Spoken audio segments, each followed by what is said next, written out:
You're not going to take control of your life by following the conventional path. It's crazy to think that most people will do what most people do, but they don't want what most people receive. Something is broken. If you do what everyone else does, you're going to get what everyone else gets. And yet most people follow the conventional path because the authorities told you that is the way that you should go. And you listen to them. You didn't have the mind to question them, and you weren't shown any other option either. And neither was I. I followed their blueprint. I went to school. I studied really hard. I got good grades. I got into the university of my choice, did my degree, and got that high-paying job. But there was something that I just couldn't ignore. I never wanted to do work I didn't care about for people I didn't care about. And when I looked at the adults living their lives, that is all I could see. So even though I had this really high-paying job at a power plant, I left to do more exciting work that interests me for half the amount of money. And that was really fun for a while. But then fast forward 3 years from then to now, I can't say the same thing. If you've been watching the recent videos, then you know that I quit my engineering job and I moved back home. And if you don't know, I write a newsletter every single week, which I turn into scripts for the YouTube videos. I sent this one out a couple of weeks ago. I'm only getting around to filming it now because it's been a bit chaotic. But this letter, as I was writing it, marked a pretty significant change in my life.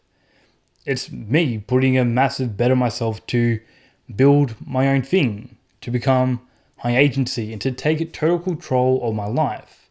And that's exactly what we're going to talk about today. So by the end of this letter, you will understand why you're programmed to be low agency, what makes someone high agency, why jobs, like the one I had, limits agency, why entrepreneurship is a path for any individual who wants to be free, and of course, how to build your own thing. So I hope you find this useful. It took me a really long time to write, and I know I would have found it useful if I read it 10 years ago. So let's get into it. There are two types of people in the world, those who are high agency and those who are low agency. Next week, I will be 28. Now I can honestly say my 20s have been a journey about going from low agency to high agency. So please understand this. The economy powers civilization. Businesses power the economy through the exchange of goods and services. People power businesses by producing the goods and services. For civilization to function, people have to do the work. There is simply no other option here. If we didn't have people doing the work, then our phones wouldn't get charged, our bread wouldn't get baked, and Donald Trump would not be rich. Workers were needed in factories during the Industrial Revolution, and workers are needed in offices during the Information Revolution. Schools served as the incubators for the economic machine. When I look back at school in hindsight, it becomes pretty obvious to me that the subject matter that we were taught didn't really matter at all. But what was really important was what we were learning while we were learning. If you're anything like me, then you probably don't remember much of what you learned in school, because the mind filters information by relevancy. And for something to be relevant, you have to recall it repeatedly. So if you forgot it, that means that you haven't used it, like almost by definition. At school, you learned how to read, write, and do basic arithmetic, which is obviously super important for any work you're going to do in your life. But you also learned behaviors too, like compliance, agreeableness, and group thinking, characteristics that would make suitable cogs for the machine. And the reality is, most jobs do not require complex critical thinking. Most jobs are boring and repetitive.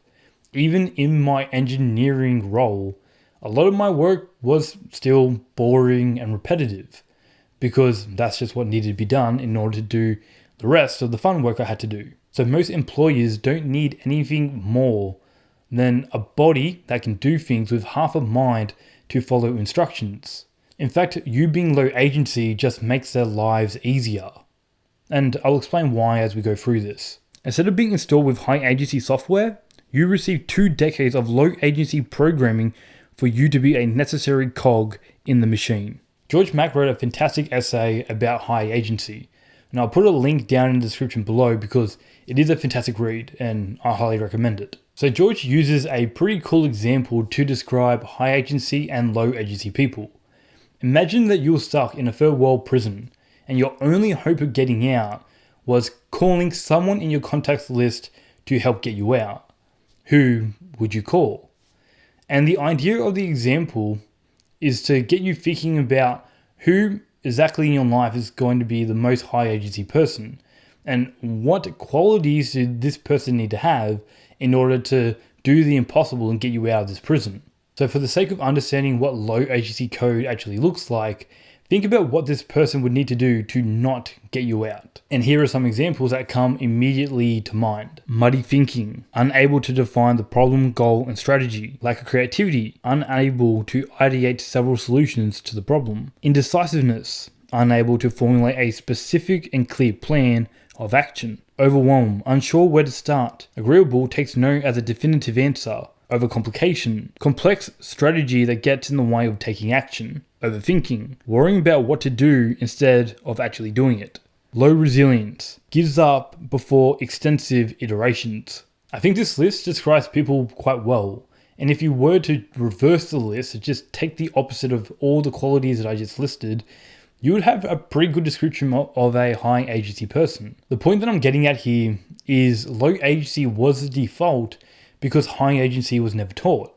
And how could high agency be taught? Your teachers weren't high agency themselves, and high agency was never needed at scale. The few people who were high agency went off and they did their own thing, impossible things, while the rest of us followed the conventional path because that is what we were told to pursue. The highest paid individuals were the visionaries, strategists, and innovators of the times. These people forged their own path without seeking permission from anyone, and that is precisely what makes them high agency. Go to school, get a good job, work hard, be paid well, and live a good life were the promises of the conventional path. Being a cog in a larger machine seemed like a much safer and secure option than to build your own thing from scratch. That was reserved for the entrepreneurs of the world. You know, the gifted ones. And the fact is, it was a safer option. Not just financially, but socially as well. You see, humans are social animals. We live and thrive from community. Being an accepted member of the community just a few thousand years ago was a matter of life and death. Your life literally depended on your ability to fit in. And this is why we care so much about what other people think of us. We want to fit in because it was a fact of survival. When we reverse that list of a low agency person, what you see is a rather unpleasant person to be around. Disagreeable, argumentative, questions everything, assertive, disrespectful. For God's sake, the kid who is always asking why is annoying as fuck. Always asking why is a mark of a high agency person, and yet we think of them as annoying. At school, you're never allowed to question the question, and if you did, then that is a punishable offense. And we were always told to ask for permission to do what we want. This is a sad reality of the world that we live in. We need high agency people to push the limits of impossible, but that doesn't mean that we want them. At my previous engineering job, the one that I just left, I was called uncooperative, uncollaborative, difficult, and insubordinate. I destroyed the working relationships I had with my managers because I argued and questioned their decision making and at times even disobeyed the decisions that they made. In my opinion, their thinking was muddy, a strategic plan was lacking, closed-mindedness ruled, creativity was stifled, and the result was just a total lack of focus. I wanted to do the job that I was employed to do, but apparently kissing ass was more important. The point is, managing high agency individuals is really difficult for managers. And this is what separates managers from leaders. Managers can only instruct low agency individuals to execute a task. Leaders, on the other hand, enable high agency individuals to act autonomously. A world where low agency is the default is a world full of managers while leaders are few and far between. But before we continue, we should clarify what high agency code actually looks like. I developed high agency code as I started to self-educate. For the first time ever, I was reading books I was actually interested in, and no one told me to read these books either.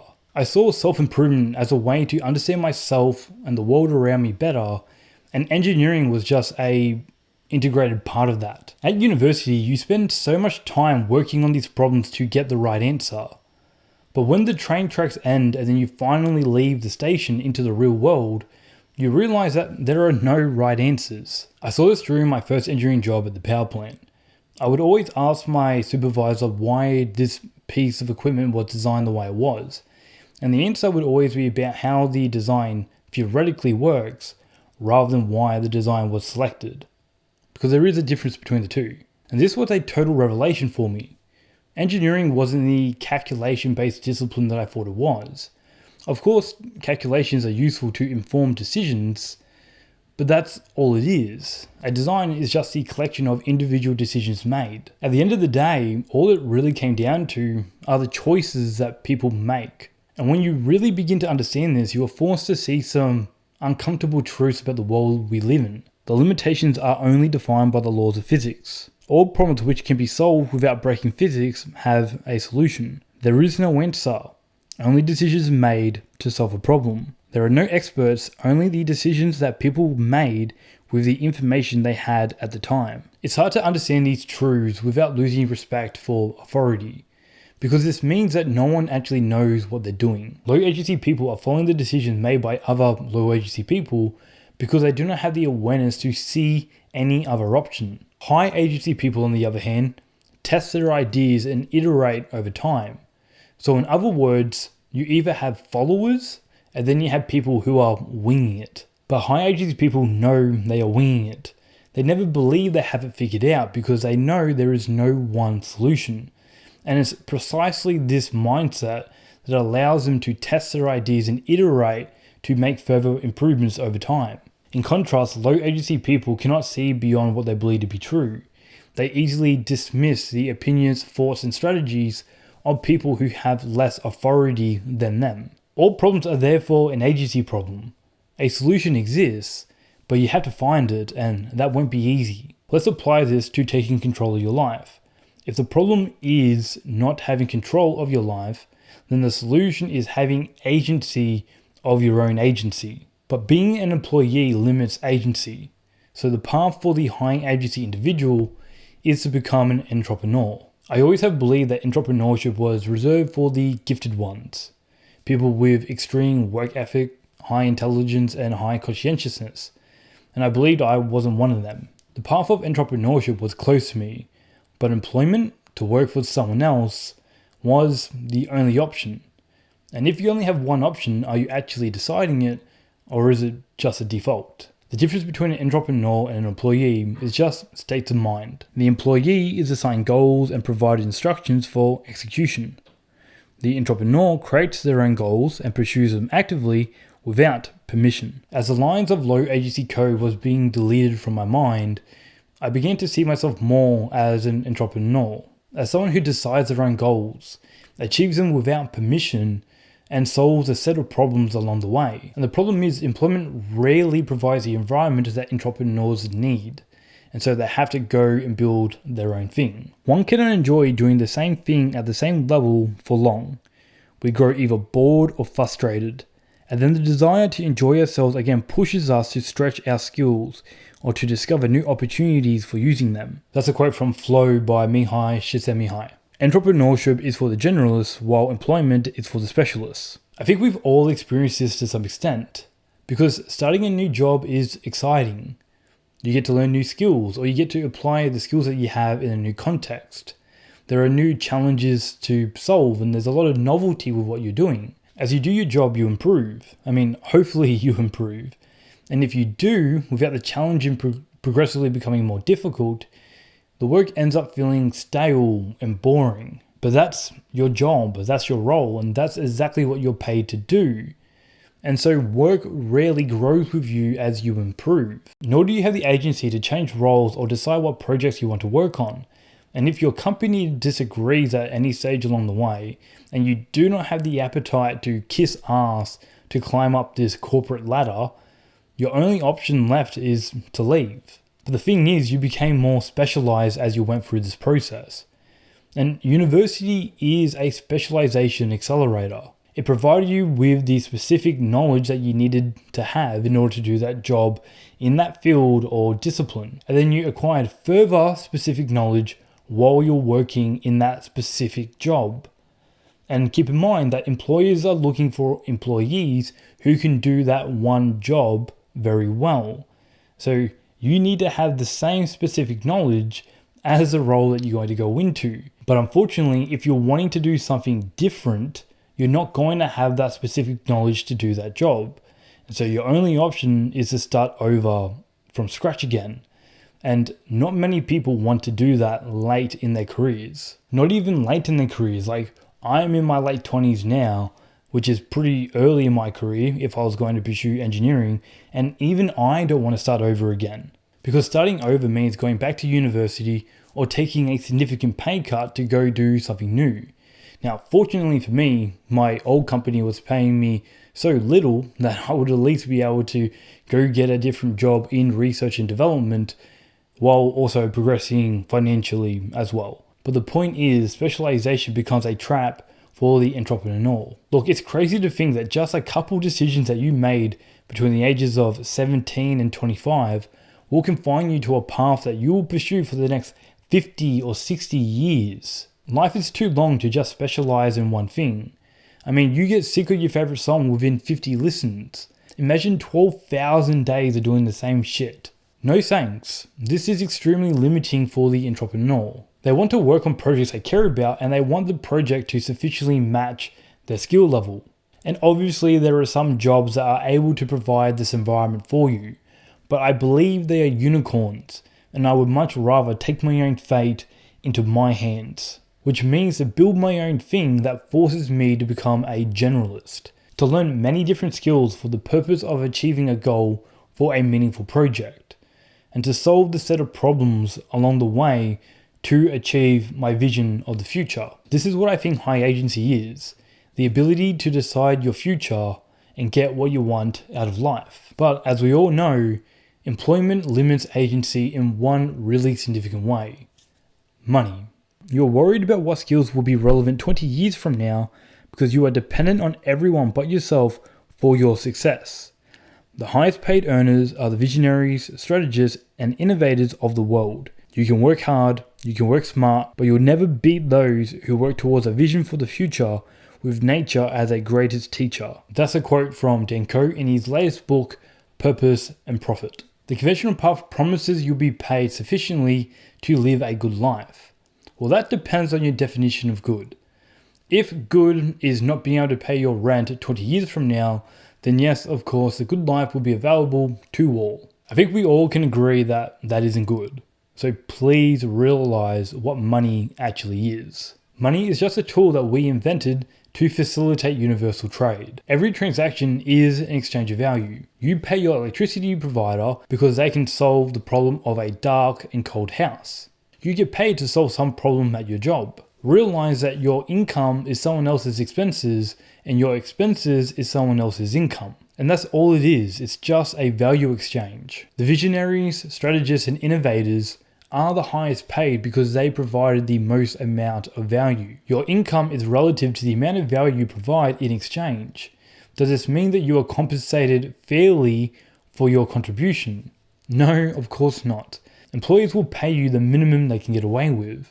So if you believe you're being underpaid, then you should go to the market because the market decides what your value is. And this is exactly why people who change jobs every couple of years increase their salary much faster than anyone who remains loyal to one company. It's honestly unfortunate that most employers never realize this.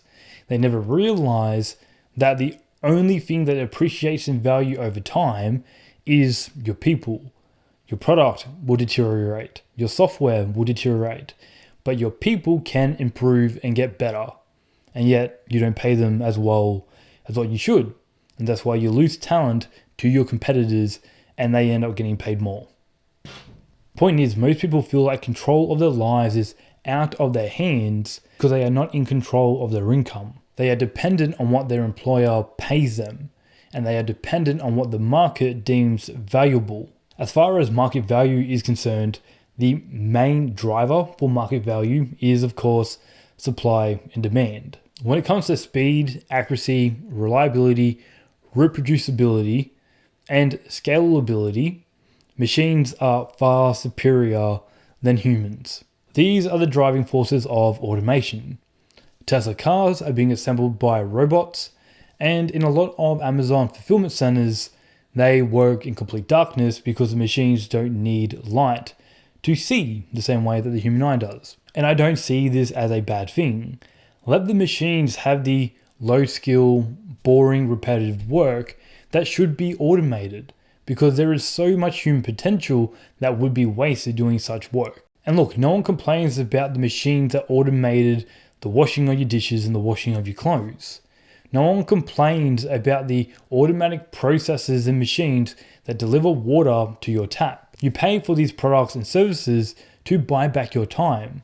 You do not need to go down to the local creek to collect, filter, and sanitize your water.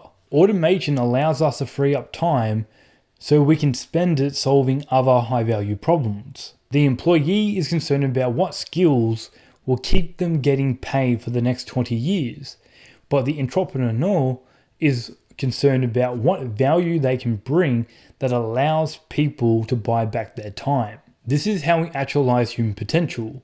The employee is paid by one person, but the entrepreneur is paid by many people. And you can do the math. The entrepreneur wins every single time. If the entrepreneur creates products and services which provide value to many people, the entrepreneur is able to decide how much they get paid. This is not by the individual price, but the quantity of sales. You see, when you have your own business, you're able to decide how much money you want to make, because you're directly in control of the levers that make the money, i.e. how many sales you make. The entrepreneur has the high leverage skill that allows them to solve all these sets of problems. Agency. I think the best way to prepare for the future 20 years is to find something you love to do, to have a shot at being the best in the world at it, and build an independent brand around it with your name. That's a quote from Naval. Here's the thing, we won't escape work. We never will. And I don't think we want to either. We want to work, but work that we decided for ourselves. Work that allows us to live our lives the way we want to. Work that is meaningful and work that is bigger than ourselves. What I'm referring to is a concept called your life's work. Your life's work is to reach your potential. Your life's work is to actualize your vision of the future. Your life's work is to profit from purpose. I see entrepreneurship as a way to take agency of our lives, to not be forced into a predefined box, and ultimately be paid to be ourselves. Years ago, I read a line in the Almanac of Reval Ravikant. There are 7 billion people in the world. Someday, I hope there will be nearly 7 billion businesses. I only realize now what Naval meant. That technology would change the definition of work so radically that most people would be able to do what they love for a living. And I think we're getting to that stage pretty quickly. You have the tools to do your life's work. You have the internet, for God's sake. You can learn anything at a click of a button. And you can leverage the automation of machines to minimize the repetitive work. Your life's work is not a reality problem, it's an agency problem. This is why I quit my engineering job. I need to build my own thing to be high agency. Now, don't get me wrong, quitting your job before you can cover the expenses of your life with self-employment is stupid. I did because it makes sense for me right now. I needed to leave a toxic work environment, and thankfully I have a great relationship with my dad and enough savings for this to make sense. So, thank you, Dad. So hopefully by now you understand that if you want to take control of your life, you need to be high agency. And here's how. You feel lost because you do not have a vision for the future. Up until I was about 22, my plan was quite simple. My plan was to get my degree, find an engineering job, do meaningful work that I enjoyed, be paid well, and never have to worry about money again. I always felt quite unsettled that I didn't have a specific type of work in mind that I knew I wanted to do. I didn't know where the intersection of the work that would 1, pay me well, and 2, I would enjoy doing would meet. And these feelings troubled me for my entire time at university. But there was one thing that was very clear to me. Whenever I looked at the adults around me living their own lives, I realized that I did not want that. I do not want that a part of my future. I didn't want to be fat, weak, unattractive, lonely, unarticulate, unintelligent, a loser, poor, live paycheck to paycheck, stuck at a job I hate, unable to retire when I wanted to. Sometimes you don't need to know what you want. All you need to know is what you do not want, and then you start moving in the other direction. So grab a pen and paper, write the current problems in your life, then write a statement about what your life will look like if you do not solve them. Now that you have a list of all the things that you do not want, with clarity about where your life will go if you do not address them, all you need to do is do the opposite. Psychologists estimate that 90% of your decision making occurs in the subconscious mind. You make almost all of your decisions unknowingly. The problem is unawareness. Most people are unaware of the low agency code in their minds, and they have beliefs that limit agency. That's why we call them limiting beliefs. The solution is open-mindedness through self-education. Look at the list of things that you do not want and pick one that you want to solve the most. For me personally, the first problem that I solved was my body. I didn't like what I saw when I looked in the mirror. I hunted for information and I quickly learned that I was skinny fat. I figured out that I needed to do a body recomposition, and that involved two things. 1, lift weights to build muscle, and 2, eat a high protein diet slightly below maintenance calories to lose fat. But I was hesitant because I had a limiting belief about the gym. I believed that the gym bros were meatheads, arrogant and aggressive, which wasn't who I was. But instead of allowing those beliefs I had to hold me back, I decided to challenge them by doing a session. And it only took one session to realize how wrong I was. You need to self-educate. Raise your awareness of the problems and available solutions. Notice when your mind closes. Generate a hypothesis. For example, people who go to the gym want to improve themselves. Then test the hypothesis through action. Actually go to the gym. This is how you build a high agency mind. You need to build a project. A meaningful project actually rewires your brain. It forces agency. It becomes a part of your identity. It makes you solve problems and then learn transferable skills. All projects follow the same steps. You notice a problem and curiosity sparks. You learn about the thing and experiment by doing it. You stay consistent until it becomes a passion. You sack reasons why you do it until you create purpose. You find a way to monetize your project, turning purpose into profit by teaching others, selling a product, or providing a service. It didn't take long for the gym to become a project that I really deeply care about. It's a project that allows me to build my body and also maintain my health. It allows me to achieve one aspect of my vision for the future. But I do not have the desire to get into personal training or become an online fitness coach, so I won't be profiting from that purpose. However, I do want to build a business around what I'm doing now. Writing about these ideas and sharing them online with you guys has become a big project over the last couple of years. And I am experimenting with ways to make my writing more impactful for you as a reader and also me as the writer. And I hope to be able to profit from doing this work quite soon. I can't give you the perfect answer to build your own thing because I'm out in the unknown myself. I'm not exactly sure what I'm doing or how I'm going to build this thing yet, but I will be sharing what I've learned and my advice along the way. And even if I did have the perfect answer for you right now, it would only be the answer from my own story, not yours. So I'm not here to tell you to follow the same path that I have, but I want you to create your own path. I hope this video has showed you there are no answers and no experts, and that the real problem you have to solve is the agency problem. Create your vision, aim at problems, self-educate, challenge your limiting beliefs, experiment with solutions, solve the problem for yourself and then others, and that is how you'll build your own thing. And I hope you guys have found this useful. You should go check out this video here next because I break down a framework for you to build your own project. But as always, I appreciate you. Thank you so much for being here, and I'll see you in the next video.